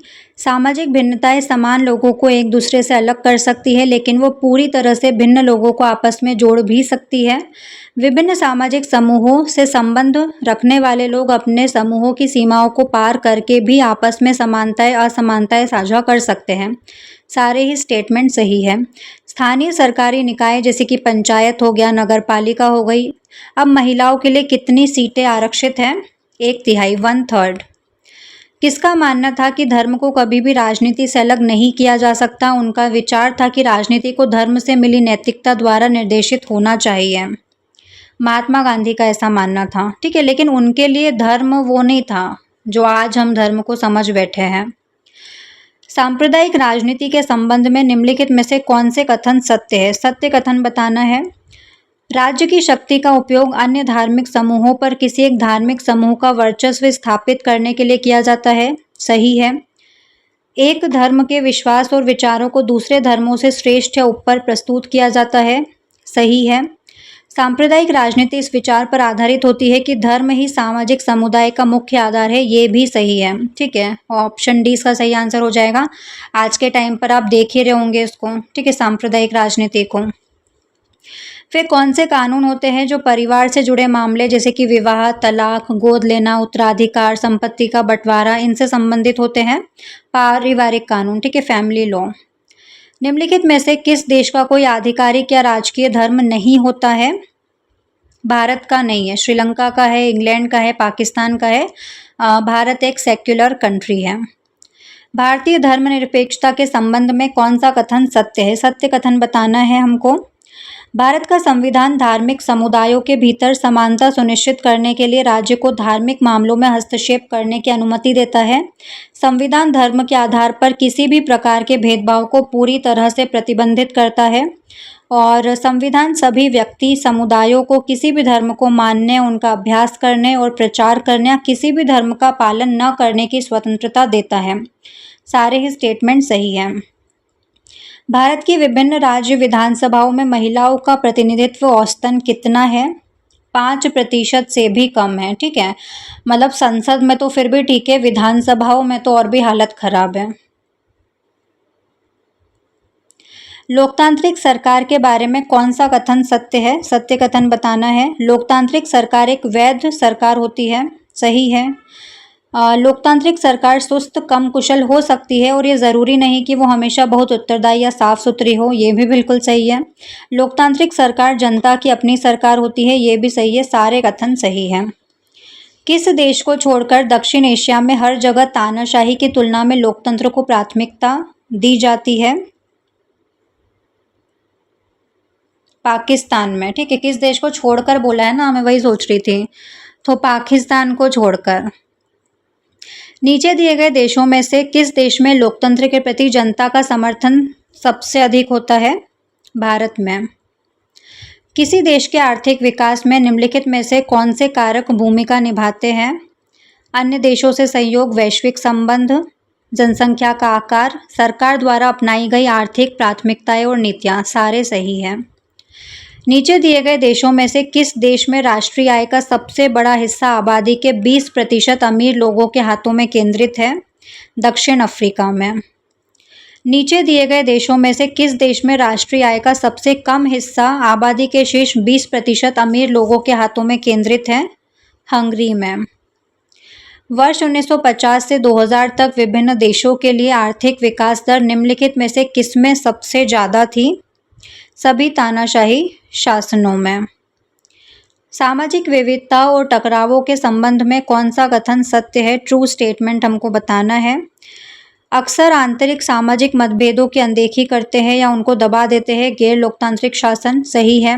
सामाजिक मतभेदों, विभाजन, टकरावों को संभालने की जो क्षमता है लोकतांत्रिक शासनों का एक निश्चित सकारात्मक पक्ष है। ये भी सही है। लोकतंत्र आमतौर पर अपनी राजनीतिक प्रतिस्पर्धा को संचालित करने के लिए एक प्रक्रिया विकसित करते हैं। सारे ही स्टेटमेंट सही है। अच्छा, यहाँ पर फिर से ट्रू फॉल्स वाला आ गया, तो आप स्टेटमेंट देख लो।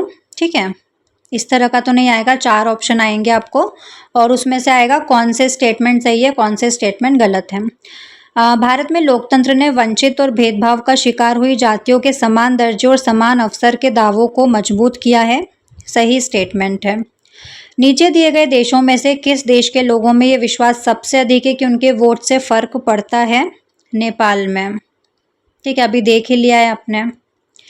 नीचे दिए गए देशों में से किस देश के लोगों में विश्वास सबसे कम है कि उनके वोट से कोई फर्क पड़ता है? पाकिस्तान में। नागरिकों की गरिमा और स्वतंत्रता को बढ़ावा देने के मामले में कौन सी शासन व्यवस्था किसी भी अन्य व्यवस्था से कहीं आगे है? लोकतंत्र। लोकतंत्र का मतलब सिर्फ बहुमत की राय से शासन करना नहीं है। बताइए स्टेटमेंट सही है या गलत है? तो सही स्टेटमेंट है। लोकतंत्र में बहुमत के नियम के संबंध में कौन सा कथन सत्य है? सत्य कथन हमको बताना है। लोकतंत्र में बहुमत और अल्पसंख्यक की राय स्थायी नहीं होती। लोकतंत्र में ये भी आवश्यक है कि बहुमत का शासन धर्म, नस्ल या भाषाई समूह के आधार पर बहुसंख्यक समुदाय का शासन न बन जाए। लोकतंत्र तब तक ही लोकतंत्र रहता है जब तक कि हर नागरिक को किसी न किसी समय बहुमत का हिस्सा बनने का अवसर मिले। सारे कथन सही हैं। नागरिकों के प्रति जवाबदेही निम्नलिखित में से किस शासन व्यवस्था का सबसे बुनियादी परिणाम है? लोकतंत्र का। लोकतंत्र में यदि कोई नागरिक ये जानना चाहे कि फैसले सही प्रक्रियाओं के तहत लिए गए हैं या नहीं, तो इसका पता लगा सकता है। किसकी मुख्य विशेषता है ये? पारदर्शिता की, ट्रांसपेरेंसी की। लोकतांत्रिक व्यवस्थाओं में भी आर्थिक असमानता बहुत ऊंचे स्तर पर हो सकती है। ऐसा हो सकता है? हाँ, सही है। 1950 से 2000 तक विभिन्न देशों के लिए आर्थिक विकास दर सबसे कम किस में दर्ज की गई थी? सभी लोकतांत्रिक शासनों में। नीचे दिए गए देशों में से किस देश की सबसे निचली 20% आबादी का राष्ट्रीय आय में सबसे अधिक प्रतिशत हिस्सा था? हंगरी में। लोकतांत्रिक सरकारों के वास्तविक रिकॉर्ड के संबंध में सत्य कथन हमको बताना है कौन सा सही है। लोकतंत्रों को नियमित और स्वतंत्र चुनाव कराने और खुले सार्वजनिक विचार विमर्श की स्थितियां बनाने में अधिक सफलता मिली है। अधिकांश लोकतंत्र ऐसे चुनाव कराने में पीछे नहीं हटते जो सभी को समान अवसर दे और हर फैसले को जनता के सामने लाए। नागरिकों के साथ जानकारी साझा करने के मामले में लोकतांत्रिक सरकारों का रिकॉर्ड बहुत अच्छा रहा है। लोकतांत्रिक देश पूरी तरह से भ्रष्टाचार मुक्त होते हैं। तो ये तीनों तो गलत हैं, पहला वाला स्टेटमेंट सही है। विकास के लिए लोग निम्नलिखित में से किसके एक मिश्रण को देखते हैं? लक्ष्यों के मिश्रण को देखते हैं। विभिन्न देशों के विकास की तुलना करने के लिए उनकी किस विशेषता को सबसे ज़्यादा इम्पॉर्टेंट महत्वपूर्ण माना जाता है? उनकी इनकम को। देशों के बीच विकास की तुलना करने के लिए कुल आय एक बहुत उपयोगी माप नहीं होती है। सही है, क्योंकि अलग अलग देशों की क्या भिन्न होती है, इसलिए कुल आय की तुलना करने से हमको ये पता नहीं चल पाता है कि एक औसत व्यक्ति कितना कमा सकता है। जनसंख्या अलग अलग होती है सभी देशों की। विभिन्न विकास रिपोर्ट जो कि किसके द्वारा जारी की जाती है? विश्व विकास रिपोर्ट। इसमें देशों का वर्गीकरण करने के लिए प्रति व्यक्ति आय के मानदंड का उपयोग किया जाता है। विश्व बैंक द्वारा जारी की जाती है। 2012 से वर्ष 2012 में 12,616 अमेरिकी डॉलर प्रति वर्ष और उससे अधिक प्रति व्यक्ति आय वाले देशों को क्या कहा जाता था? समृद्ध या अमीर देश कहा जाता था। भारत को किस देशों की श्रेणी में रखा जाता है? क्योंकि 2012 में इसकी प्रति व्यक्ति आय केवल 1530 अमेरिकी डॉलर प्रति वर्ष थी।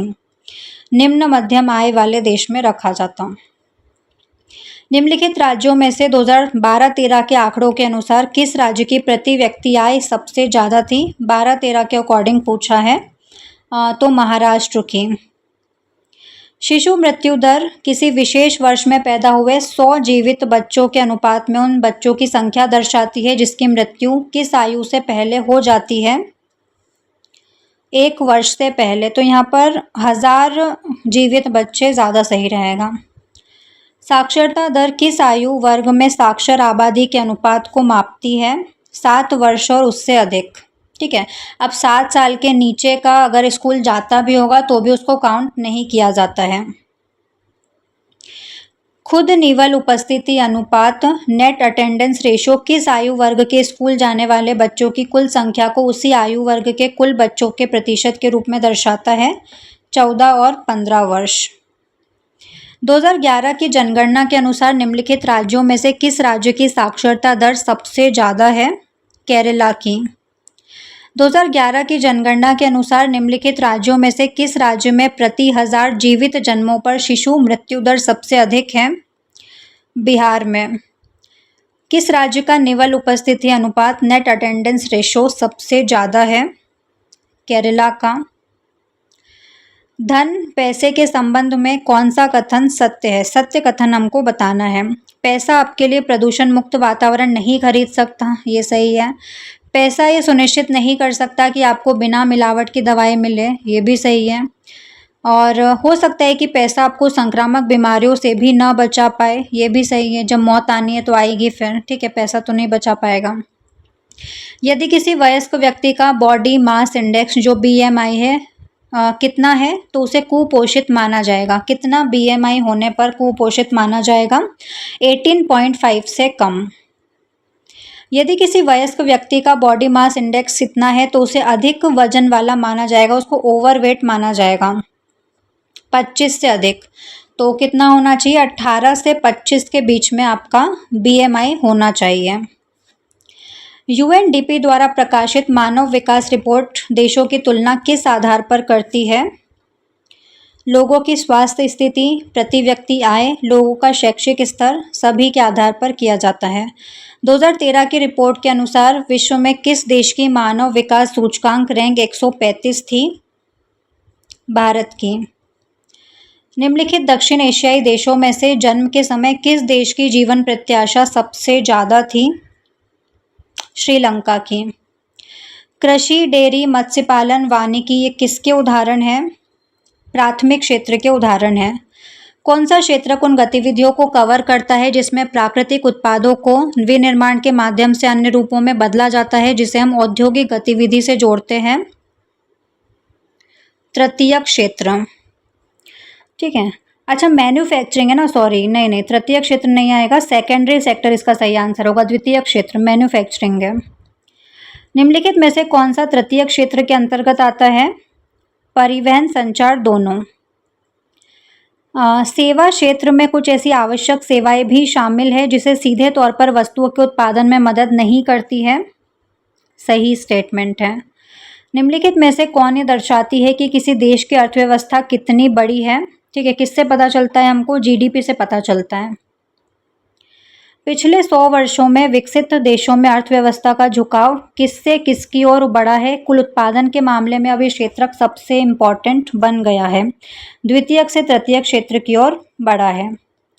भारत में वर्ष 2010-11 में सबसे कम उत्पादन करने वाला क्षेत्र कौन सा था? प्राथमिक क्षेत्र। 1970-71 से 2010-11 के बीच किस क्षेत्र में सबसे अधिक ग्रोथ, सबसे अधिक वृद्धि दर्ज की गई थी? तृतीयक क्षेत्र में। 1970-71 में भारत में किस क्षेत्र का उत्पादन जीडीपी में योगदान सबसे ज़्यादा था? प्राथमिक क्षेत्र का। सेवा क्षेत्र के संबंध में कौन सा कथन सत्य है? सेवा क्षेत्र के संबंध में पूछा है। जैसे जैसे आय का स्तर बढ़ता है, लोग बाहर खाना, पर्यटन, शॉपिंग जैसे कई सेवाओं की मांग करने लगते हैं। पिछले कुछ दशकों में सूचना और संचार प्रौद्योगिकी पर आधारित कुछ नई सेवाएं अत्यंत महत्वपूर्ण और आवश्यक बन गई है, और 2010-11 में तृतीयक क्षेत्रक प्राथमिक क्षेत्रक को प्रतिस्थापित करके भारत का सबसे बड़ा उत्पादक क्षेत्र बनकर उभरा है। सारे सही हैं। कौन सा क्षेत्रक भारत में अभी भी सबसे बड़ा नियोक्ता, रोजगार देने वाला क्षेत्र बना हुआ है? प्राथमिक क्षेत्र। भारत में 40 वर्षों की अवधि के दौरान जहां सेवा क्षेत्र के उत्पादन में 14 गुना से अधिक वृद्धि हुई, वहीं सेवा क्षेत्र में रोजगार में लगभग कितने गुना वृद्धि हुई है? 5 गुना। किस क्षेत्र के श्रमिक अल्प नियोजित प्रच्छन्न बेरोजगार कहलाते हैं? कृषि क्षेत्र में। ठीक है, जहां पर कई लोग काम पर लगे हुए तो दिखते हैं, लेकिन जो उनकी उत्पादकता होती है वो बिल्कुल जीरो होती है। अगर उनको काम से हटा भी दिया जाए तो कोई फर्क नहीं पड़ेगा। देश के आधे से अधिक श्रमिक प्राथमिक क्षेत्र में काम कर रहे हैं, मुख्य रूप से किस हिस्से में? कृषि में। पूर्व योजना आयोग के एक अध्ययन के अनुसार यदि पर्यटन क्षेत्र में सुधार किया जाए तो हम हर साल कितने से अधिक लोगों को अतिरिक्त रोजगार दे सकते हैं? 35 लाख। राष्ट्रीय ग्रामीण रोजगार गारंटी अधिनियम, जो नरेगा है, बाद में मनरेगा और अब तो जी राम जी योजना उसका नाम कर दिया गया है, भारत सरकार द्वारा किस वर्ष में पारित किया गया था? 2005 में। नरेगा 2005 के तहत उन सभी लोगों को जो काम करने में सक्षम है, जिन्हें काम की ज़रूरत है, सरकार द्वारा एक वर्ष में कितने दिनों के रोज़गार की गारंटी दी जाती है? 100 दिन के रोज़गार की गारंटी दी जाती है, और अभी इसमें कुछ चेंजेस किए गए हैं और अब 125 दिन का रोज़गार हो गया है। ठीक है, तो आपके सिलेबस में ये दिया हुआ है जो चैप्टर उसमें है ना, तो इसको एक बार, अभी जो नए चेंजेस हुए हैं उसको एक बार देख लेना। संगठित क्षेत्र के संबंध में निम्नलिखित में से कौन सा कथन सत्य है? सत्य कथन हमको बताना है। संगठित क्षेत्र के श्रमिकों को रोजगार की सुरक्षा मिलती है, उनसे केवल निश्चित घंटों तक ही काम करने की अपेक्षा की जाती है। यदि वे अधिक काम करते हैं तो नियोक्ता द्वारा उन्हें ओवरटाइम का भुगतान करना पड़ता है। सारे सही है। असंगठित क्षेत्र छोटी और बिखरी हुई इकाइयों से बना होता है, जो काफ़ी हद तक किसके नियंत्रण से बाहर होती है? सरकार के नियंत्रण से। असंगठित क्षेत्र के संबंध में कौन सा कथन सही है? इस क्षेत्र में बड़ी संख्या में ऐसे लोग शामिल हैं जो स्वतंत्र रूप से छोटे मोटे काम करते हैं। इसमें रोजगार सुरक्षित नहीं होता है। लोगों को बिना किसी के कारण के काम से जाने के लिए कहा जा सकता है। सारे सही हैं। आवश्यकताओं का दोहरा संयोग का अर्थ क्या होता है? एक व्यक्ति जो बेचने की इच्छा करता है, दूसरा व्यक्ति वही खरीदने की इच्छा करता हो, इसको कहा जाता है आवश्यकताओं का दोहरा संयोग। वस्तु विनिमय प्रणाली में जहां मुद्रा के उपयोग के बिना वस्तुओं का सीधा आदान प्रदान होता है, वहां आवश्यकताओं का दोहरा संयोग एक अनिवार्य शर्त है। सही है। भारत में केंद्र सरकार की ओर से करेंसी नोट कौन जारी करता है? भारतीय रिजर्व बैंक जारी करता है, आरबीआई। कौन सा कथन सत्य है? ट्रू स्टेटमेंट बताना है।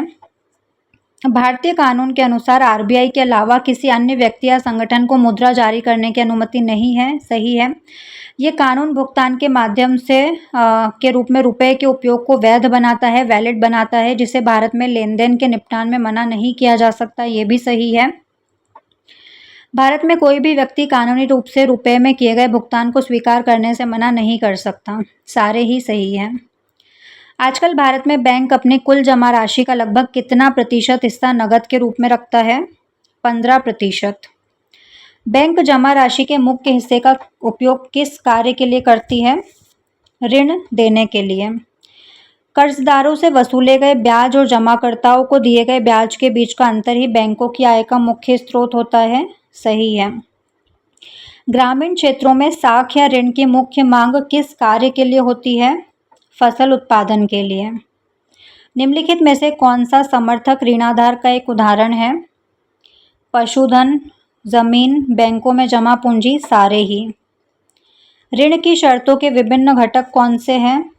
ब्याज दर, आवश्यक दस्तावेज और समर्थक ऋणाधार, सारे। कौन सा कथन सत्य है? सत्य कथन बताना है। सहकारी समिति के कुछ सदस्यों में सहयोग के लिए अपने संसाधनों को इकट्ठा करते हैं। ग्रामीण क्षेत्रों में बैंकों के अलावा सस्ते ऋण का दूसरा मुख्य स्रोत सहकारी समितियां हैं। कई प्रकार की सहकारी समितियां संभव है, जैसे किसानों की सहकारी समितियां, बुनकरों की सहकारी समितियां, औद्योगिक श्रमिकों की सहकारी समितियां, सारे ही कथन सही हैं। निम्नलिखित में से कौन असंगठित या अनौपचारिक क्षेत्र के ऋण के उदाहरण है? साहूकार, महाजन, व्यापारी सहकारी समितियां। तो नहीं होगा ना, असंगठित बोला है, तो साहूकार और व्यापारी। ऑप्शन डी इसका सही आंसर होगा, ए और बी। वर्ष 2012 के आंकड़ों के अनुसार भारत में ग्रामीण परिवारों के लिए ऋण का सबसे बड़ा स्रोत कौन सा था? साहूकार, मनी लेंडर्स। कौन सा कथन गलत है? अब देखो, गलत कथन बताना है, ठीक है। फॉल्स स्टेटमेंट कौन सा है? अनौपचारिक क्षेत्र में ऋणदाताओं की ऋण गतिविधियों की निगरानी करने वाला कोई संगठन नहीं है। आरबीआई साहूकारों को अपना पैसा वापस लेने के लिए अनुचित साधनों का उपयोग करने से रोकता है। औपचारिक ऋणदाताओं की तुलना में अधिकांश अनौपचारिक ऋणदाता ऋण पर बहुत कम ब्याज वसूल करते हैं। तो बी और सी ये दोनों स्टेटमेंट गलत है, बाकी पहला वाला तो सही है। कौन सा कथन सत्य है? सत्य कथन बताना है। समय समय पर बैंक आरबीआई को ये जानकारी जमा नहीं करते हैं कि वो कितना ऋण दे रहे हैं, किसे दे रहे हैं और किस ब्याज दर पर दे रहे हैं। भारतीय रिजर्व बैंक ऋण के औपचारिक स्रोतों के कामकाज की निगरानी नहीं करता है। आरबीआई इस बात पर नज़र रखता है कि बैंक वास्तव में नकद शेष बनाए रखे हैं या फिर नहीं। तो ऑप्शन सी सही होगा। शहरी क्षेत्रों के गरीब परिवारों द्वारा लिए जाने वाले ऋणों का लगभग कितना प्रतिशत हिस्सा अनौपचारिक स्रोतों से आता है? 85%। शहरी क्षेत्रों के अमीर परिवारों द्वारा लिए जाने वाले ऋणों का लगभग कितना प्रतिशत हिस्सा औपचारिक स्रोतों से आता है? 90%। शहरी क्षेत्रों जो खाते पीते परिवार हैं, उनके द्वारा लिए जाने वाले ऋणों का कितना प्रतिशत हिस्सा औपचारिक स्रोतों से आता है? 72%। शहरी क्षेत्रों में कम संपत्ति वाले जो परिवार होते हैं, उनके द्वारा लिए जाने वाले ऋणों का कितना प्रतिशत हिस्सा अनौपचारिक स्रोतों से आता है? 53%। निम्नलिखित में से कौन सी स्थिति एक व्यक्ति को कर्ज के जाल में फंसा सकती है? ऋण पर अत्यधिक उच्च ब्याज दर का मतलब ये हो सकता है कि चुकाई जाने वाली राशि उधारकर्ता की कुल आय से अधिक हो जाए, बिल्कुल सही है, इससे कर्ज के जाल में फंस जाएगा। ऋण की उच्च लागत का मतलब है कि उधारकर्ता की कमाई का एक बहुत बड़ा हिस्सा केवल पुराना कर्ज चुकाने में ही खर्च हो जाता है, ये भी सही है। ऋण पर उच्च ब्याज दर का मतलब ये हो सकता है कि चुकाई जाने वाली राशि उधारकर्ता की आय से कम हो, नहीं ये तो नहीं होगा, ए और बी दोनों सही है। बहुराष्ट्रीय कंपनियों के संबंध में कौन सा कथन सही है? सत्य कथन बताना है। एक बहुराष्ट्रीय कंपनी जो होती है वो कंपनी है जो एक से अधिक देशों में उत्पादन पर नियंत्रण या स्वामित्व रखती है, सही है। बहुराष्ट्रीय कंपनियां उन क्षेत्रों में उत्पादन के लिए कार्यालय और कारखाने स्थापित करती है जहां उन्हें सस्ता श्रम और अन्य संसाधन मिल सके, ये भी सही है। और ऐसा इसलिए वो करती है कंपनीज ताकि उत्पादन की लागत उनकी कम रहे और बहुराष्ट्रीय कंपनियां अधिक लाभ कमा सकें। सारे ही स्टेटमेंट सही है। बहुराष्ट्रीय कंपनियां न केवल अपने तैयार उत्पादों को वैश्विक स्तर पर बेचती है, बल्कि इससे भी महत्वपूर्ण बात यह है कि वस्तु और सेवाओं का उत्पादन भी वैश्विक स्तर पर किया जाता है। तो ये वाला जो स्टेटमेंट है वो गलत है। कौन सा देश एक सस्ते विनिर्माण केंद्र होने का लाभ प्रदान करता है? चाइना।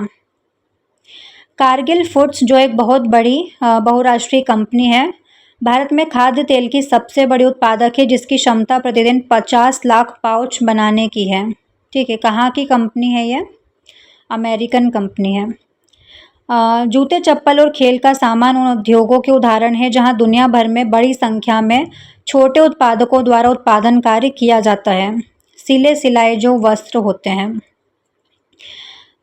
एक अमेरिकी कंपनी है ये, जो दुनिया के सबसे बड़े वाहन निर्माताओं में से एक है, जिसका उत्पादन दुनिया के 26 देशों में फैला हुआ है। Ford Motors. उत्पादों की आपूर्ति बहुराष्ट्रीय कंपनियों को की जाती है, जो फिर उन्हें अपने ब्रांड नाम के तहत ग्राहकों को बेचती है। इन बड़ी बहुराष्ट्रीय कंपनियों के पास क्या निर्धारित करने की जबरदस्त शक्ति होती है? मूल्य, गुणवत्ता, इन दूरस्थ उत्पादकों के लिए श्रम की शर्तें, सभी कुछ निर्धारित कर सकती हैं। फोर्ड मोटर्स ने किस वर्ष में भारत में प्रवेश किया था और चेन्नई के पास एक बड़ा कारखाना स्थापित करने के लिए 1700 करोड़ रुपए इसने खर्च किए थे? 1995 में। जब फोर्ड ने भारत में अपना विनिर्माण संयंत्र स्थापित किया तो उसने किसके साथ साझेदारी की थी? महिंद्रा एंड महिंद्रा के साथ। फोर्ड मोटर्स भारतीय बाजारों में 27,000 कारें बेच रही थी, जबकि भारत से 24,000 कारों का निर्यात दक्षिण अफ्रीका, मैक्सिको और किस देश को किया जा रहा था? ब्राज़ील को। भारतीय बाजारों में चीनी खिलौने अधिक लोकप्रिय हो गए हैं। केवल एक वर्ष के भीतर लगभग कितने प्रतिशत खिलौनों की दुकानों में भारतीय खिलौनों की जगह चीनी खिलौनों ने ले ली है? 70 से 80%। विदेशी व्यापार के खुलने के संबंध में कौन सा कथन सही है? सत्य कथन बताना है। बाजारों में वस्तुओं के विकल्प बढ़ जाते हैं, चॉइसेस बढ़ जाती है, सही है। दोनों देशों के उत्पादक अब हजारों मील दूर होने के बावजूद एक दूसरे से कड़ी प्रतिस्पर्धा करते हैं, ये भी सही है। इस प्रकार विदेशी व्यापार विभिन्न देशों के बाजारों को जोड़ने या बाजारों के एकीकरण का परिणाम देता है, सारे ही कथन सही है। वैश्वीकरण जो है वो देशों के बीच धीमी गति से होने वाले एकीकरण या अंतर संबंध की एक प्रक्रिया है, गलत है। ठीक है, धीमी गति से थोड़ी ना होता है वैश्वीकरण में। तो ये सारे स्टेटमेंट को आपको बहुत ध्यान से पढ़ना है। किसने बंदरगाहों पर माल चढ़ाने उतारने की लागत को बहुत कम कर दिया है, उस गति को बढ़ा दिया है जिससे निर्यात बाजारों तक पहुंच सकता है? कंटेनर्स। किसकी लागत में भारी गिरावट आई है, जिसने किसी माध्यम द्वारा बहुत अधिक मात्रा में माल के परिवहन को सक्षम बनाया है? वायु परिवहन। सरकारें विदेशी व्यापार को बढ़ाने घटाने के लिए व्यापार अवरोधकों का उपयोग कर सकती है और ये तय कर सकती है कि किस प्रकार की वस्तुएं और कितनी मात्रा में देश में आनी चाहिए। ठीक है, ये वाला जो स्टेटमेंट है वो सही है। सरकार द्वारा निर्धारित अवरोधों या प्रतिबंधों को हटाना क्या कहलाता है? उदारीकरण कहलाता है, लिबरलाइजेशन कहलाता है। लगभग कब से भारत में नीतिगत स्तर पर कुछ दूरगामी परिवर्तन किए गए? सरकार ने निर्णय लिया कि अब भारतीय उत्पादकों के लिए दुनिया भर के उत्पादकों के साथ प्रतिस्पर्धा करने का समय आ गया है, 1991 में। ठीक है, एलपीजी रिफॉर्म्स लेकर आए थे, लिबरलाइजेशन, प्राइवेटाइजेशन और ग्लोबलाइजेशन। जून 2014 तक विश्व के लगभग कितने देश विश्व व्यापार संगठन के सदस्य थे? 2014 तक की बात हो रही है यहाँ पर, तो 160 देश। किसकी पहल पर शुरू हुआ WTO अंतर्राष्ट्रीय व्यापार के संबंध में नियम निर्धारित करता है और ये देखता है कि नियमों का पालन किया जाए? विकसित देश। ठीक है, डेवलप्ड कंट्रीज। ठीक है, तो ये लास्ट क्वेश्चन था आज का। तो आज हमने 320 क्वेश्चंस किए सोशल साइंस के। ठीक है, देखना आप भी कितने आपके सही हुए, कितने आपके गलत हुए, कौन से क्वेश्चंस आपसे नहीं बन रहे थे, और जितने भी स्टेटमेंट्स वगैरह बताए हैं मैंने वो भी ध्यान रखना। ठीक है, इसका पीडीएफ आपको टेलीग्राम पर मिल जाएगा, टेलीग्राम चैनल ज्वाइन कर लेना। अभी टेलीग्राम बंद है, ठीक है, 22 को वैसे चालू होने वाला था, देखते हैं तो व्हाट्सएप चैनल पे ज्वाइन कर लेना, वहाँ पर आपको अपडेट्स वगैरह मिल जाती है और इसकी पीडीएफ में देखती हूँ आपको प्रोवाइड करवा दूंगी। ठीक है, तो व्हाट्सएप चैनल ज्वाइन कर लेना, दोनों के ही लिंक आपको टेलीग्राम और व्हाट्सएप का डिस्क्रिप्शन में मिल जाएगा। पसंद आया हो तो लाइक करना, शेयर करना, हाइप करना, और अभी तक अगर चैनल को सब्सक्राइब नहीं किया है तो सब्सक्राइब करना और बेल आइकन ज़रूर से प्रेस कर देना। ठीक है, ताकि और जो वीडियोस आने वाले हैं उनकी नोटिफिकेशन आप तक ज़रूर से पहुंच जाए। और कमेंट्स करके बताना जैसा भी आपको लेक्चर लगा हो, अच्छा लगा हो तो भी बताना, अच्छा नहीं लगा हो तो भी ज़रूर बताना। ठीक है, इसको और ज़्यादा इम्प्रूव करेंगे। स्क्रीन पर देखो मॉक टेस्ट की प्लेलिस्ट शो हो रही है, तो वहाँ जाकर सारे मॉक टेस्ट देख सकते हो। बाकी हिंदी इंग्लिश की मैराथन भी मैंने करवाई थी, वो भी आपको उसी में मिल जाएगी। इंग्लिश के काफ़ी सारे और लेक्चर्स वगैरह भी आपको मिल जाएंगे, तो वो भी देख सकते हो।